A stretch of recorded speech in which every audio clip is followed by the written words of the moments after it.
Сайн байцгаана үзэгчдээ Монголын мэдээ телевизийн зочны цагийн ярилцлага танд хүрч байна. За өнөөдөр бид санхүүгийн зохицуулах хорооны дарга Баяр сайхныг студид дурлаа.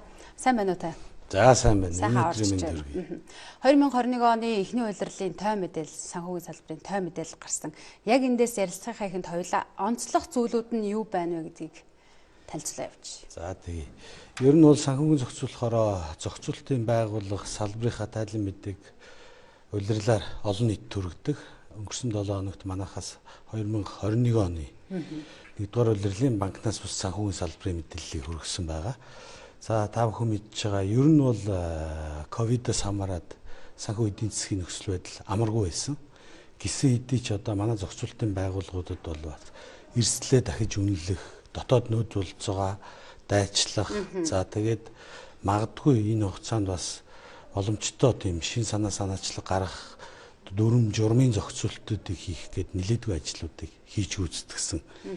За тухайлаад цөөхөн мэдээ хэлье гэвэл яг өнөөдрийн байдлаар гэх юм бол 2021 оны 1-р улирлын байдлаар санхүүгийн зохицуулах хорооны хяналт зохицуулалтанд байдаг. Манай салбарын зах зээлийн үнэлгээ нийт хөрөнгө бол 3.7 их 80 төгрөг төрчихлээ. Түүхэндээ хамгийн өндөр үзүүлэлт гэсэн үг. За мэдээж манай зохицуулалтын байгууллагуудад бол бас нэлээд өөрчлөлтүүд гарсан байж байгаа. Өөрөөр хэлбэл 2020 он бол их онцлогтой жил байсан. Ялангуяа мөнгө угаалт, терроризмтэй санхүүжилттэй тэнцэх энэ хүрээнд Монгол улс маань одоо юу гэдэг стратегийн дутагдaltaй буюу саарл жагсаалтанд орсон. Энээс гарах арга замын хүрээнд бол зайлшгүй одоо үл хөдлөх хөрөнгө, үндэтгэлийн зохицуулалтын салбарыг шинээр санхүүгийн зохицуулахороо хяналт зохицуулалтанд авсан байгаа. Энтэй холбоотойгоор манай салбарын нийт одоо зохицуулалттай этгээдийн тоо бол нэг 5600 орчим болчихсон. Өөрөөр хэлбэл одоо 700-аар нэмэгдсэн. Тэгээ энэ үйл ажиллагааг хяналт зохицуулалтыг амжилттай хийсэн учраас Монгол улс ФАТФ-ийн саарл жагсаалтнаас 10 сарын хугацаанд ер нь бол урд нь орж ирсэн улсуудаас хамгийн богино хугацаанд амжилттай гарсан. Мэдээж улсын хурал засгийн газартаа хамтарч тийм ээ хамт ажиллагааны зөвлөлийн хүрээнд нэг 17 байгууллага байгаа. Төр хувьшил хамтарч ажиллаж энэ саарл жагсаалтнаас гарсныг бас онцлох ёстой баг. За дээрэс нь хөрөнгөний зах зээл дээр энэ 3.7 их 80-ийн ихэнх өсөлт нь гарчихсан байгаа. За энэ дээр бас нэг тодорхой ажлуудыг дурдах нь зөв баг. Өөрөөр хэлбэл арилжаанд оролцоод төлбөр тооцоог нь T+2 буюу 48 цагийн дараа хийдэг. Энэ нь олон улсын ерөөсөө стандарт ба. Сүүлийн нэг 10-аад жил биднээс яриад хийж чадаагүй байсан энэ ажлыг хийсэн. Өөрөөр хэлэх юм бол одоо цагийн зөрүүтэй байдаг гадаад дотоодын хөрөнгө оруулагчид Монголын хөрөнгөний зах зээл дээр оролцох боломжийг нээсэн байна.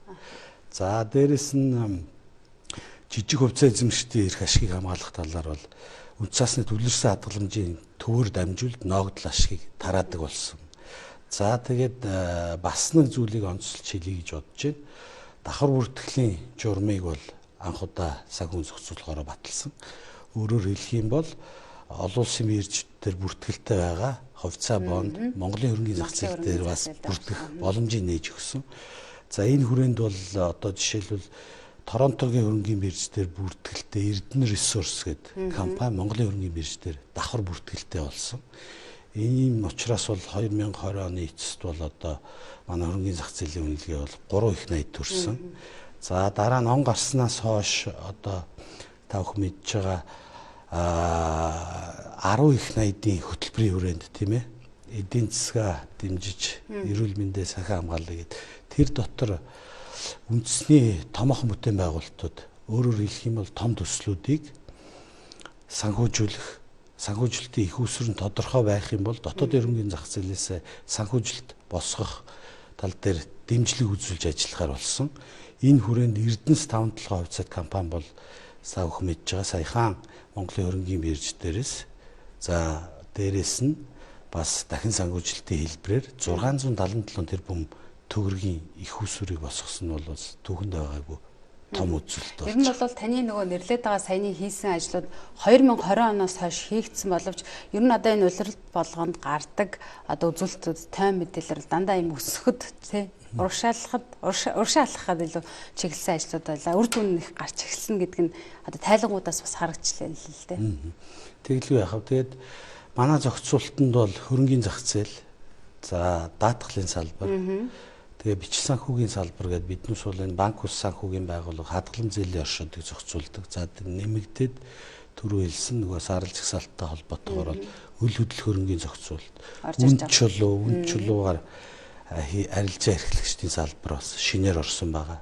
За ялангуяа хөрөнгийн зах зээлгээ одоо оролцогчдын тоог нэмэгдүүлэх, за ялангуяа урт хугацааны стратегийн хөрөнгө оруулагчдыг нэмэгдүүлэх тал дээр бол бас баггүй ажлуудыг хийж байгаа. Өөрөөр хэлэх юм бол даатгалын салбарт байдаг өөрийнх нь дөрмийн сан бол нөөц сангууд гэдэг арилжааны банкуд дээр байршдаг. Энэ мөнгүүдийг бол биднээс хөрөнгийн зах зээл дээр хувьцаа бондонд бас оруулах зохицуултыг бас шинээр журмалж өгсөн байгаа. За улсын хурлаас ялангуяа энэ эдийн засгийн реформыг зарласан байгаа. 3 төрлийн реформын нэг нь бол эдийн засгийн санхүүгийн реформ.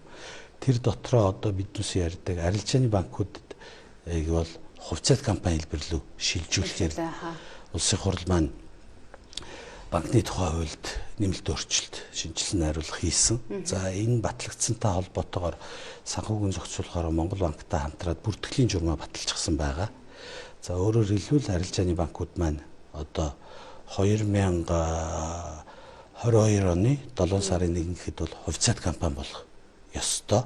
Энэ дагуу биднээс бол холбогдох журмуудыг гаргаад ажиллаж байна. Одоо бүртгэлийн журмын төсөл бол батлагдах шатндаа явж байна. Тэгэхээр мөд удахгүй тийм ээ арилжааны банкуд маань бол хувьцаат компани болно. Иргэд маань одоо банкны хувьцаа эзэн болохын боломж олцдог нэх гээд ажиллаж байгааг бас хэлж байна. Энэ санхүүгийн зохицуулах хорооноос банк ус санхүү бус байгууллага байдаг шүү дээ. Ломбардууд гэх эднэр чиглэлд бас ямар реформыг төлөвлөж байгаа вэ? Эсвэл хийгдэж эхэлсэн ажил байна уу? За банк ус санхүүгийн байгууллагуудын хувьд бол одоогоор Монголд нэг 530 банк ус санхүүгийн байгууллага үйл ажиллагаа явуулж байна. За эдгээр банк ус санхүүгийн байгууллагуудын одоо эрсдэл даах чадварыг сайжруулах тийм ээ хөрвөх чадварыг сайжруулахтай холбоотой үе шатлалтай бол банк ус санхүүгийн байгууллагуудад дөрмийн санг бол нэмж байгаа. За гисэн хэдий ч одоо бас банк ус санхүүгийн байгууллагуудын хувьд онцлогтой хуучин бол зөвхөн зээлийн үйл ажиллагаа явуулдаг байсан бол одоо банк ус санхүүгийн байгууллагууд олон нийтийн компани болчихсон тийм ээ. Олон нийтээс бол итгэлцэл за төслийн зээл гадаад дотоод санхүүгийн байгууллагаас санхүүгийн шууд зээлгээд ийм бас зээлийн үйл ажиллагаа явуулдаг. Гэхдээ банк ус санхүүгийн байгууллагууд маань бол харьцангуй бас өсөлттэй гарсан. За ер нь магадгүй зөвхөн өсөлтийг биднээс бол нэг арай өөр өнчгөөс хараад байгаа. Ялангуяа ковидтай холбоотой банкны салбарт бол зээл гарах жоох удаашрсан харьцангуй эрсдэлтэй гэж дүгнж байгаа учраас тэгээ иргэд маань энэ санхүүгийн үйлчлэгийн үр дүнжийг сайжруулах учраас банкнд одоо хүртээмж сайжирсан гэдэг нь одоо илүү банкнаас илүү одоо энэ хугацаанд хандсан гэсэн үг тийм үү? Ер нь бол харилцагчдын тоо маань өсөж байгаа л гэсэн үг л дээ тий.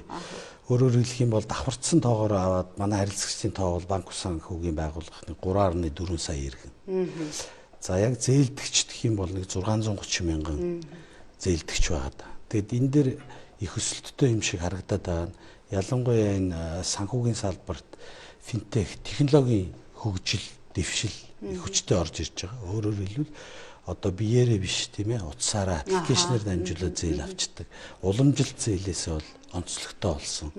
Энэ бол хурдан шуурхай байсан. Тэгээ өөрөөр хэлбэл санхүүгийн үйлчлэгийн хүртээмж сайжирч байна гэсэн. За баярлалаа танд. Бидний ярилцлага бас энэ төрөд өндөрлөж байгаа. Богино хугацаанд тодорхой мэдээлэлд өгсөн танд амжилт хүсье. За баярлалаа. За баярлалаа.